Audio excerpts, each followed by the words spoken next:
Beberapa hari sebelum hari lahir suaminya, Hamidah berkunjung ke sebuah kedai burung yang terletak di Cyberjaya. Hamidah ingin membeli seekor burung sebagai hadiah kerana suaminya merupakan peminat haiwan berkenaan. Hamidah sampai ke kedai burung sekitar jam 2 petang. Beliau disambut oleh seorang lelaki berkulit gelap, berusia sekitar 40-an, berjambang namun berkepala botak, memakai t-shirt dan berkain pelikat sahaja.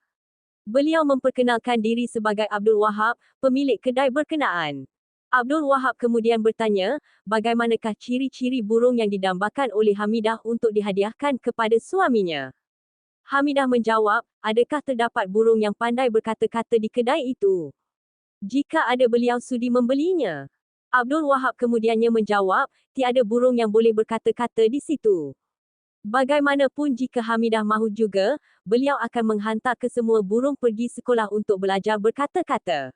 Setelah berfikir sejenak, Hamidah memberitahu bajawa beliau mahukan burung yang memakai tarbus sebagai hadiah kepada suaminya. Abdul Wahab menjawab, tiada burung yang memakai tarbus di situ kecuali burung berkepala botak. Jika Hamidah mahu, bolehlah pilih mana yang berkenan di hati. Hamidah bersetuju dengan saranan Abdul Wahab. Bagaimanapun Hamidah tidak sempat untuk memilih burung yang berkenaan kerana perlu ke tempat lain pula. Jadi beliau meminta Abdul Wahab supaya mengambil gambar dan mengirimkan kepadanya melalui aplikasi WhatsApp, agar dapat beliau membuat pilihan nanti. Hamidah juga berpesan memohon Abdul Wahab agar crop setiap gambar yang akan beliau hantar nanti. Ini adalah supaya hanya gambar burung saja diterima dan bukan gambar lain yang tak berkenaan.